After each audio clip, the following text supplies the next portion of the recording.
Hello दोस्तों, स्वागत है आपका।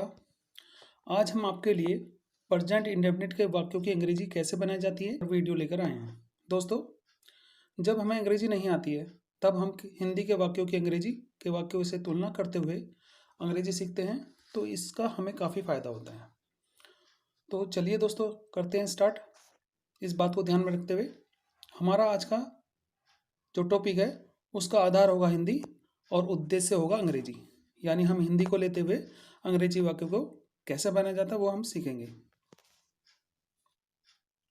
दोस्तों, यहाँ पर देखिए, ये हमने पहले ही एक डिजाइन तैयार कर दिया है। यहाँ प्रेजेंट इंडेफिनिट यानी वर्तमान अनिश्चित। ठीक है, प्रेजेंट इंडेफिनिट का मतलब होता है वर्तमान अनिश्चित, यानी वर्तमान में जो भी काम होगा वो अनिश्चित होगा। पहचान होगी इन वाक्यों की कि वाक्यों के अंत में ता हैं, ती हैं, ते हैं, आते हैं। ये पहचान होती है इन वाक्यों की, प्रेजेंट इंडेफिनिट की। ठीक है, ये सब आते हैं वाक्यों के अंत में। दोस्तों, इसका पहला पार्ट है हमारा प्रेजेंट इंडेफिनिट का असर्टिव सेंटेंसेज, यानी सकारात्मक वाक्य कैसे होते हैं। दोस्तों, रूल है इसका, सब्जेक्ट प्लस वर्ब की फर्स्ट फॉर्म, उसमें SEIS लगाएंगे, फिर ऑब्जेक्ट लगा करके फुल स्टॉप लगाते हुए सेंटेंस पूरा कर देंगे। दोस्तों, हम यहाँ SEIS यूज करेंगे सिंगुलर सब्जेक्ट में, ठीक है, और प्लूरल में यानी बहुवचन में हम SEIS नहीं लगाएंगे वर्ब की फर्स्ट फॉर्म में, उसको ऐसे ही रखेंगे। दोस्तों, पहले नंबर का जो वाक्य है वो हिंदी में है, वह क्रिकेट खेलता है। ठीक है, तो देखिए यहाँ ताहे आया, तो हमें यहाँ पहचान हो गई है कि ये प्रेजेंट इंडेफिनिट है। ठीक है, तो इसकी अंग्रेजी देखिए SEIS लगेगा, क्योंकि यहाँ पर ही जो है ये यानी वह एक सिंगुलर सब्जेक्ट है, तो ही प्लेज क्रिकेट, वह क्रिकेट खेलता है, इसकी अंग्रेजी हुई ही प्लेज क्रिकेट। दूसरा है हमारा वे क्रिकेट खेलते हैं, तो यहाँ हमें पता लग रहा है कि वे यानी बहुवचन करता है, और खेलते हैं ते हैं लास्ट में आया, तो ये हमारा प्रेजेंट इंडेफिनिट हुआ, तो दे प्ले क्रिकेट।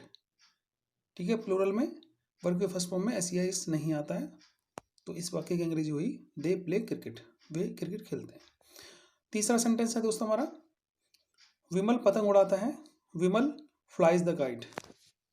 ठीक है, क्योंकि विमल एक वचन है, सिंगुलर सब्जेक्ट है, तो यहाँ पर फ्लाई में SEIS आ गया है, तो फ्लाइज हो गया है।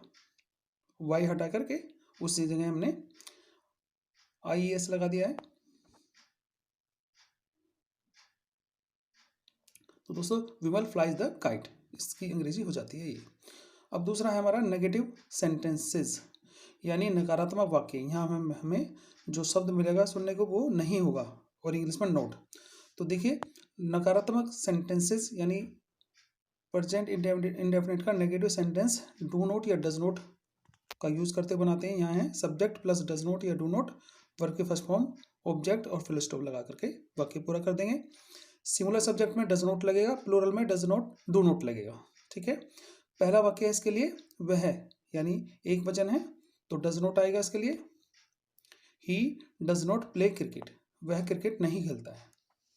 ठीक है, वह क्रिकेट नहीं खेलता है, तो he does not play cricket, ये सेंटेंस पूरा हो गया। वे क्रिकेट नहीं खेलते हैं, दूसरे वाक्य की तरफ बढ़ते हैं। वे मीन्स बहुवचन हो गया, इसकी अंग्रेजी आएगी दे। अब बहुवचन के साथ डू नोट आएगा, they do not play cricket, वे क्रिकेट नहीं खेलते हैं। चलिए अगले पर पढ़ते हैं, Vimal does not fly the kite. ठीक है, विमल एक सिंगुलर सब्जेक्ट है, एक वचन करता है, तो यहाँ पर हम विमल के साथ डज लगाएंगे, डू नहीं लगाएंगे, तो Vimal does not fly the kite. तीसरा टॉपिक है हमारा इसका इंटेरोगेटिव सेंटेंसेस, यानी प्रश्नवाचक वाक्य। ठीक है दोस्तों, तो देखिए डज या डू लगेगा, फिर सब्जेक्ट लगेगा, फिर वर्ब की फर्स्ट फॉर्म लगेगी, फिर ऑब्जेक्ट लगेगा, और लास्ट में प्रश्नवाचक चिन्ह लग जाएगा। और दूसरा टाइप होगा इसका इंटेरोगेटिव का, क्वेश्चन वर्ड आएगा, उसके बाद डज या डू में से कोई एक आएगा, फिर वर्ब की फर्स्ट फॉर्म आएगी, ऑब्जेक्ट आएगा, और क्वेश्चन मार्क आ जाएगा।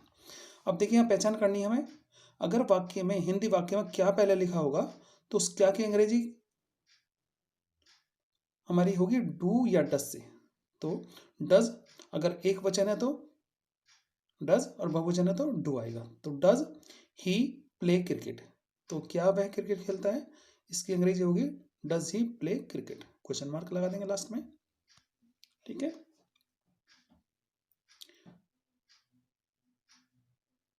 कंप्लीट हो गया है। अगला है वह कब क्रिकेट खेलेगा। देखिए यहाँ कब जो वाक्य शब्द है प्रश्न वाचक शब्द है या ये क्वेश्चन वर्ड है, बीच में आया है।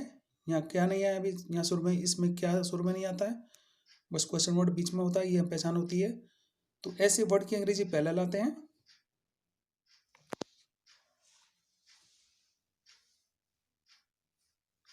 तो देखिए इस कब के लिए हम यूज करेंगे वर्ड इंग्लिश में व्हेन।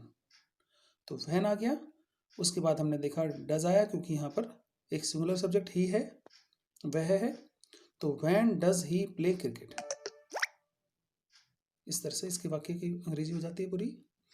नेक्स्ट है देखिए, अब यहाँ प्लूरल है, क्या वे क्रिकेट खेलते हैं। देखिए क्या से स्टार्ट हुआ, तो यहाँ हम क्या लगाएं, क्या की अंग्रेजी कुछ नहीं होती है, डू या डज में से कोई डिसाइड करते हैं, वो लगाते हैं।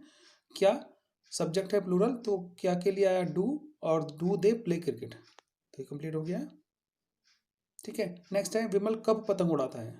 तो देखिए कब के लिए फिर अगेन यहाँ वैन लेंगे, तो when does Vimal fly the kite.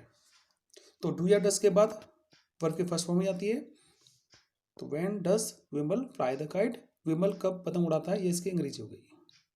ठीक है, लास्ट सेंटेंस है हमारा प्रेजेंट इंडेफिनिट का दोस्तों।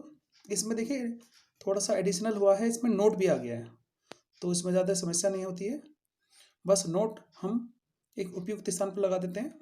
तो why does he note learn his lesson, यानी हिंदी में इसका जो वाक्य है, वह अपना पाठ क्यों याद नहीं करता, तो क्यों बीच में आया, इसलिए इसकी पहले अंग्रेजी आएगी वाई, सब्जेक्ट है सिंगुलर, तो why does he not learn this lesson.